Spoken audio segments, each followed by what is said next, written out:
सतनाम श्री वाहिगुरु साहिब जीओ। सोई पछाता जिने उपाया, कर कृपा प्रभ आप मिलाया। बाहां पकर लीन कर अपना, हर हर कथा सदा जप जपना। परम सन्मानयोग गुरु रूप गुरु खालसा साध संगत जी, वाहिगुरु जी का खालसा वाहिगुरु जी की फतेह। चल रहे लड़ीवार प्रसंग धन धन श्री गुरु हरगोबिंद साहिब जी महाराज जी के अध्याय 55वें विच अज आपां गऊ दे अलंकार विच धरती का प्रसंग सरवण करांगे। आओ बड़े प्रेम नाल यह प्रसंग सरवण करिए।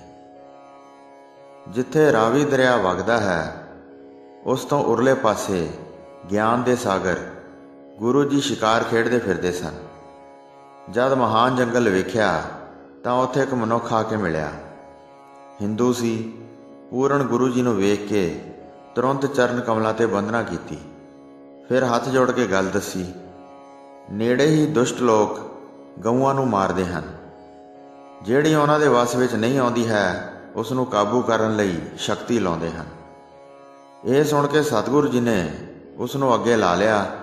घोड़ा भजा के बड़े गुस्से विच आके उस पासे चल पए।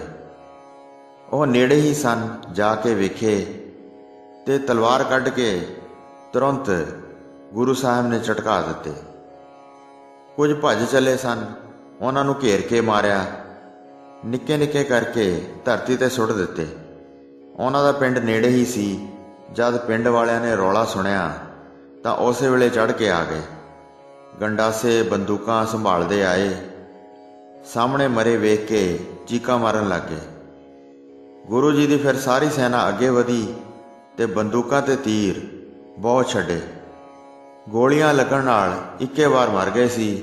ਜਿਹੜੇ जिउंदे रहे ਉਹ डरदे मारे भज गए। छापरी पिंड दे बहुत बंदियां नूं मारिया। ਜਿਹੜੇ तुरक उत्थे वसदे सन ਉਹ बहुत पापी सन। सूरमिਆਂ ने पहुँच के उन्हां नूं अग ला दित्ती। सड़ के सारे सुआह हो गए। पापी तुरक जिन्ने भी उत्थे वेखे ਉਹ तलवारां नाल वढ दित्ते। धरती होरनां देवतियां समेत गऊ दा शरीर धार के उत्थे आई सी। एक सतगुरु जी नूं दिखाई दिंदे सन, होर ਜਿਹੜੇ उत्थे खड़े सन ਉਹ नहीं सी वेख सकदे। देवतियां समेत धरती ने बेनती की, तुरकां ने मैनू बहुत दुखी किया है। अनेक रीतियां नाल यह पाप करते हैं। मैं इन्हां दा भार नहीं सहार सकती। जिस वास्ते आप जी ने अवतार लिया है, उस करके मलेच्छां दे सारे राज नूं तुसीं खत्म कर दिओ। ब्राह्मणां गऊआं अते संतां नूं सुख दिओ ते तुरक राज नूं दूर करो। सतगुरु जी ने यह सुन के दिलासा दिता। कुछ समय बाद इन्हां दा विनाश हो जाएगा। जिस समय मेरा पोतरा पैदा होवेगा तां ओह इन्हां दुष्टां नाल विकराल जंग करेगा। तद ओह विशाल पंथ पैदा करेगा, जिहड़ा धरती उत्ते बहुत देर तक राज करेगा। सब तुरकां दे राज नूं चुक देवेगा। हौली हौली ये सारे खत्म हो जाणगे। गुरु जी पासों धरती अते सारे देवते सुन के वंदना कर कर अपने घरां नूं चले गए। दुष्टां नूं मार के सारा पिंड सुआह कर दिता। शिकार खेडण गया ने कुछ होर कर दिता। फिर वापस अपने डेरे नूं आ गए। उस तरह गल्लां करदे सन जिवें दुष्टां नूं मारिया सी। जिस थां बाबा भाना जी रहिंदे सन, गुरु जी घोड़े तो उतर के उत्थे आ गए। अपना आसन छड्ड के उन्हां ने गुरु जी नूं बिठाया। पुछण लगे, कित्थे शिकार खेड के आए हो? बाबा बिधि चंद जी ने फिर सारा बिरतांत सुणाया। अज शिकार विच बहुत दुष्ट मारे हैं। उन्हां दुष्टां दा पिंड साड़ के उजाड़ बना दिता है। पाप वेख के क्रोध धारण किया है। बाबा भाना जी ते होर सिखां ने सुन के कहा, धन धन हन गुरु जी। शस्त्र धारण करन दा इहो कारण है, जिथे किथे मलेच्छां नूं मारदे हन। गुरु जी दा श्रेष्ठ जस सारे ही फैल गया। संतां दा उद्धार करदे हन ते दोखियां नूं मारदे हन। इस तरह सतगुरु जी ने उत्थे दिन बतीत किए ਬਾਬਾ ਬੁੱਢਾ ਜੀ ਦੇ ਪ੍ਰਸੰਗ ਗੁਰੂ ਜੀ ਦੇ ਪਾਸ ਸੁਣਾਏ।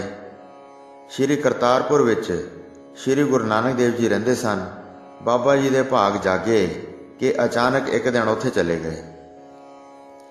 ਨਿਹਾਲ ਹੋ ਕੇ ਵੱਡੀ ਪਦਵੀ ਪਾਈ ਤੇ ਆਪਣੇ ਨਾਲ ਬਹੁਤ ਸਿੱਖਾਂ ਦਾ ਉਧਾਰ ਕੀਤਾ। ਇਹ ਸੁਣ ਕੇ ਗੁਰੂ ਜੀ ਨੇ ਕਿਹਾ, ਅਸੀਂ ਉੱਥੇ ਜਾਵਾਂਗੇ ਤੇ ਸ਼੍ਰੀ ਕਰਤਾਰਪੁਰ ਸਾਹਿਬ ਦੇ ਦਰਸ਼ਨ ਕਰਾਂਗੇ। ਇਹ ਕਹਿ ਕੇ ਗੁਰੂ ਜੀ ਚੱਲ ਪਏ ਤੇ ਆਪਣੇ ਨਾਲ ਬਾਬੇ ਭਾਨੇ ਨੂੰ ਲੈ ਲਿਆ। ਬਾਬਾ ਬਿਧੀ ਚੰਦ ਆਦਿ ਜਿਹੜੇ ਸੂਰਮੇ ਸਨ, ਗੁਰੂ ਜੀ ਦੇ ਨਾਲ ਉਹ ਵੀ ਚੱਲ ਪਏ। ਰਾਵੀ ਦਰਿਆ ਪਾਰ ਕਰ ਗਏ ਤੇ ਜਾ ਕੇ ਸ਼੍ਰੀ ਕਰਤਾਰਪੁਰ ਸਾਹਿਬ ਦੇ ਦਰਸ਼ਨ ਕੀਤੇ। ਜਿੱਥੇ ਸ਼੍ਰੀ ਗੁਰੂ ਨਾਨਕ ਦੇਵ ਜੀ ਦਾ ਸਥਾਨ ਸੀ, ਉੱਥੇ ਘੋੜੇ ਤੋਂ ਉਤਰ ਕੇ ਬੰਦਨਾ ਕੀਤੀ। ਫਿਰ ਸਾਰੇ ਪਾਸੇ ਫਿਰ ਕੇ ਪਰਿਕਰਮਾ ਕੀਤੀਆਂ ਤੇ ਫਿਰ ਕੜਾਹ ਪ੍ਰਸ਼ਾਦ ਤਿਆਰ ਕਰਵਾਇਆ ਤੇ ਸ਼੍ਰੀ ਗੁਰੂ ਨਾਨਕ ਦੇਵ ਜੀ ਨੂੰ ਯਾਦ ਕਰਕੇ ਅਰਦਾਸ ਕੀਤੀ ਤੇ ਫਿਰ ਕੜਾਹ ਪ੍ਰਸ਼ਾਦ ਸਾਰਿਆਂ ਵਿੱਚ ਵਰਤਾ ਦਿੱਤਾ। ਜਿੱਥੇ ਸ਼੍ਰੀ ਗੁਰੂ ਅੰਗਦ ਦੇਵ ਜੀ ਨੂੰ ਗੁਰਗੱਦੀ ਦਿੱਤੀ ਸੀ, ਉਸ ਸਥਾਨ ਤੇ ਜਾ ਕੇ ਦਰਸ਼ਨ ਕੀਤੇ। ਬਾਰ-ਬਾਰ ਖੜੇ ਹੋ ਕੇ ਬੰਦਨਾ ਕਰ ਰਹੇ ਸਨ। ਉੱਥੇ ਦੇ ਮਨੁੱਖਾਂ ਨੂੰ ਫਿਰ ਪੁੱਛਣ ਲੱਗੇ, ਇਸ ਥਾਂ ਹੁਣ ਦਿਹੋਰਾ ਨਹੀਂ ਹੈ। ਫਿਰ ਉਹਨਾਂ ਨੇ ਸਾਰਾ ਭੇਦ ਬਿਆਨ ਕੀਤਾ। ਰਾਵੀ ਇੱਥੇ ਬਹੁਤ ਚੜ੍ਹ ਕੇ ਆਈ ਸੀ। ਉਹ ਧਰਤੀ ਫਿਰ ਜਲ ਵਿੱਚ ਹੀ ਬਹਿ ਗਈ। ਉਹ ਸਥਾਨ ਹੁਣ ਰਾਵੀ ਤੋਂ ਪਾਰ ਬਣਾਇਆ ਹੈ। ਗੁਰੂ ਜੀ ਦਾ ਸਾਰਾ ਵੰਸ਼ ਉੱਥੇ ਹੀ ਰਹਿੰਦਾ ਹੈ। ਦਰਸ਼ਨ ਕਰਕੇ ਤੇ ਸਾਰੀ ਗਾਥਾ ਸੁਣ ਕੇ ਗੁਰੂ ਜੀ ਸੈਨਾ ਸਮੇਤ ਘੋੜਿਆਂ ਤੇ ਚੜ੍ਹ ਪਏ। ਤੁਰੰਤ ਰਾਵੀ ਦਰਿਆ ਨੂੰ ਪਾਰ ਕਰ ਗਏ ਤੇ ਪਾਰ ਪਹੁੰਚ ਕੇ ਦੇਹੋਰਾ ਬਾਬਾ ਨਾਨਕ ਜੀ ਦੇ ਦਰਸ਼ਨ ਕੀਤੇ। ਘੋੜੇ ਤੋਂ ਉਤਰ ਕੇ ਪ੍ਰਭੂ ਦੇ ਦੇਹੋਰੇ ਦੇ ਪਾਸ ਗਏ ਤੇ ਦਰਸ਼ਨ ਕਰਕੇ ਬੰਦਨਾ ਕੀਤੀ। ਫਿਰ 4 ਚੁਫੇਰੇ ਫਿਰ ਕੇ ਪਰਿਕਰਮਾ ਕੀਤੀਆਂ। ਫਿਰ ਗੁਰੂ ਜੀ ਅੱਗੇ ਬੈਠ ਗਏ। ਸ਼੍ਰੀ ਗੁਰੂ ਨਾਨਕ ਦੇਵ ਜੀ ਦਾ ਪੋਤਾ ਬਾਬਾ ਧਰਮ ਚੰਦ ਜੀ, ਜਿਸ ਤੋਂ ਬੇਦੀ ਬੰਸ ਅੱਗੇ ਪ੍ਰਗਟ ਹੈ, ਉਹਨਾਂ ਨੂੰ ਜਦ ਪਤਾ ਲੱਗਾ ਕਿ ਗੁਰੂ ਜੀ ਚੱਲ ਕੇ ਆਏ ਹਨ, ਸਾਰੇ ਕੁਟੁੰਬ ਸਹਿਤ ਮਿਲ ਕੇ ਆਨੰਦ ਪਾਇਆ। ਦੋਵਾਂ ਸਪੁੱਤਰਾਂ ਨੂੰ ਆਪਣੇ ਨਾਲ ਲੈ ਕੇ ਤੁਰੰਤ ਉੱਥੇ ਆ ਗਏ ਜਿੱਥੇ ਗੁਰੂ ਜੀ ਬਿਰਾਜਮਾਨ ਸਨ। ਉਹਨਾਂ ਦਾ ਮਾਣ ਰੱਖਣ ਵਾਸਤੇ ਸੋਢੀ ਕੁਲ ਦੇ ਧਵਜ ਸ਼੍ਰੀ ਗੁਰੂ ਹਰਗੋਬਿੰਦ ਜੀ ਖੜੇ ਹੋ ਗਏ। ਸ਼੍ਰੀ ਗੁਰੂ ਨਾਨਕ ਦੇਵ ਜੀ ਦੀ ਵੱਡੀ ਮਹਿਮਾ ਜਾਣ ਕੇ ਪਹਿਲਾਂ ਸ਼੍ਰੀ ਗੁਰੂ ਜੀ ਨੇ ਬੰਦਨਾ ਕੀਤੀ। ਬੜੇ ਆਦਰ ਨਾਲ ਬਿਠਾਏ, ਸੁਖ ਸ਼ਾਂਤ ਪੁੱਛ ਕੇ ਆਨੰਦ ਨਾਲ ਭਰ ਗਏ। ਸਤਿਗੁਰੂ ਜੀ ਨੇ ਬਹੁਤ ਪ੍ਰਸ਼ਾਦ ਮੰਗਵਾਇਆ, ਸ਼੍ਰੀ ਗੁਰੂ ਨਾਨਕ ਦੇਵ ਜੀ ਨੂੰ ਅਰਪਣ ਕਰਕੇ ਵਰਤਾ ਦਿੱਤਾ। 1000 ਫਿਰ ਚਾਂਦੀ ਦੇ ਸਿੱਕੇ ਲਏ ਤੇ ਗੁਰੂ ਜੀ ਦੇ ਦੇਹੋਰੇ ਦੇ ਅੱਗੇ ਧਰ ਦਿੱਤੇ। ਫਿਰ ਸੋਨੇ ਦੇ ਕੰਗਣ ਮੰਗਵਾਏ, ਜਿਨ੍ਹਾਂ ਨੂੰ ਖਜ਼ਾਨਚੀ ਜਾ ਕੇ ਲਿਆਇਆ। ਭਾਈ ਮਿਹਰ ਚੰਦ ਅਤੇ ਭਾਈ ਮਾਣਕ ਚੰਦ ਦੋਵਾਂ ਨੂੰ ਬੜੇ ਆਦਰ ਨਾਲ ਪਹਿਨਾ ਦਿੱਤੇ। ਬਾਬਾ ਧਰਮ ਚੰਦ ਜੀ ਨੇ ਫਿਰ ਉਹਨਾਂ ਦਾ ਡੇਰਾ ਕਰਵਾਇਆ, ਯਥਾਯੋਗ ਰਹਿਣ ਵਾਸਤੇ ਸਥਾਨ ਦਿੱਤਾ, ਯਥਾ ਸ਼ਕਤੀ ਸੇਵਾ ਕਰਵਾਈ। ਉੱਥੇ ਸ਼੍ਰੀ ਗੁਰੂ ਸਤਿਗੁਰੂ ਜੀ ਨੇ ਰਾਤ ਬਤੀਤ ਕੀਤੀ। ਸਵੇਰ ਹੋਈ ਤਾਂ ਬਾਬਾ ਧਰਮ ਚੰਦ ਜੀ ਆ ਗਏ ਤੇ ਉਹਨਾਂ ਨੇ ਆ ਕੇ ਪਹਿਲੇ ਗੁਰੂ ਸਾਹਿਬ ਦੇ ਚਰਿੱਤਰ ਸੁਣਾਏ। ਗੁਰੂ ਜੀ ਨੇ ਪੁੱਛਿਆ, ਜਿਹੜੇ ਬਾਬਾ ਸ਼੍ਰੀ ਚੰਦ ਜੀ ਹਨ, ਉਹ ਕਿਸ ਸਥਾਨ ਤੇ ਤਪ ਕਰ ਰਹੇ ਹਨ? ਸਾਡੇ ਨਾਲ ਚਲੋ, ਉਹਨਾਂ ਦੇ ਦਰਸ਼ਨ ਕਰੀਏ, ਪਰਮ ਬਿਰਧ ਦੇ ਚਰਨ ਪਰਸੀਏ। ਇਸ ਤਰ੍ਹਾਂ ਕਹਿ ਕੇ ਬਾਬਾ ਧਰਮ ਚੰਦ ਜੀ ਨੂੰ ਨਾਲ ਲੈ ਕੇ ਗੁਰੂ ਜੀ ਘੋੜੇ ਤੇ ਚੜ੍ਹ ਕੇ ਚੱਲ ਪਏ। ਬਾਬਾ ਧਰਮ ਚੰਦ ਜੀ ਸ਼੍ਰੀ ਗੁਰੂ ਨਾਨਕ ਦੇਵ ਜੀ ਦੇ ਮਨੋਹਰ ਵਿਲਾਸਾਂ ਨੂੰ ਰਾਹ ਵਿੱਚ ਚਲਦਿਆਂ ਸੁਣਾਉਂਦੇ ਜਾਂਦੇ ਸਨ। ਟਾਹਲੀ ਦੇ ਦਰਖਤ ਦੇ ਥੱਲੇ ਪਹੁੰਚ ਕੇ ਖਲੋ ਗਏ, ਜਿੱਥੇ ਪਰਮ ਬਿਰਧ ਬਾਬਾ ਸ਼੍ਰੀ ਚੰਦ ਜੀ ਨੇ ਆਸਣ ਲਾਇਆ ਸੀ। ਸ਼੍ਰੀ ਗੁਰੂ ਹਰਗੋਬਿੰਦ ਜੀ ਤੇ ਉਹਨਾਂ ਦੇ ਸਾਥੀ ਬਹੁਤ ਦੂਰੋਂ ਹੀ ਘੋੜਿਆਂ ਤੋਂ ਉਤਰ ਗਏ ਸਨ ਤੇ ਫਿਰ ਚੱਲ ਕੇ ਉੱਥੇ ਆ ਗਏ। ਬਾਬਾ ਧਰਮ ਚੰਦ ਜੀ ਨੂੰ ਆਪਣੇ ਨਾਲ ਲੈ ਕੇ ਗੁਰੂ ਜੀ ਨੇ ਹੱਥ ਜੋੜ ਕੇ ਬੰਦਨਾ ਕੀਤੀ। ਹੋਰ ਸਾਰਿਆਂ ਨੇ ਵੀ ਪ੍ਰਣਾਮ ਕੀਤਾ।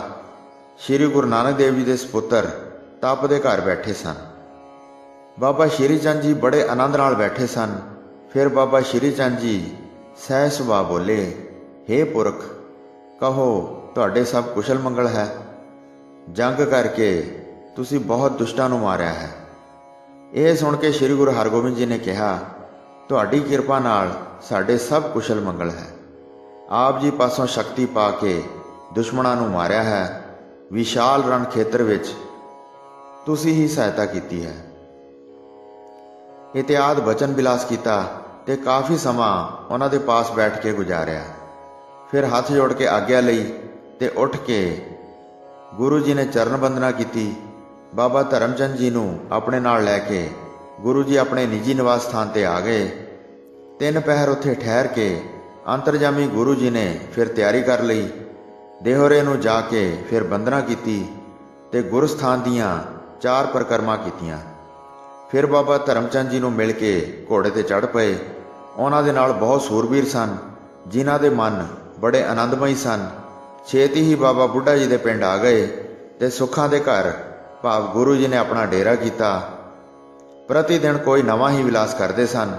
ਸ੍ਰੀ ਗੁਰੂ ਹਰਗੋਬਿੰਦ ਜੀ ਨਿਪੁੰਨ ਸੂਰਬੀਰ ਹਨ। ਕਦੀ ਕਦੀ ਸ਼ਿਕਾਰ ਖੇਡਣ ਜਾਂਦੇ ਹਨ ਤੇ ਜੰਗਲ ਦੇ ਦੁਸ਼ਟ ਜੀਵਾਂ ਨੂੰ ਮਾਰਦੇ ਹਨ।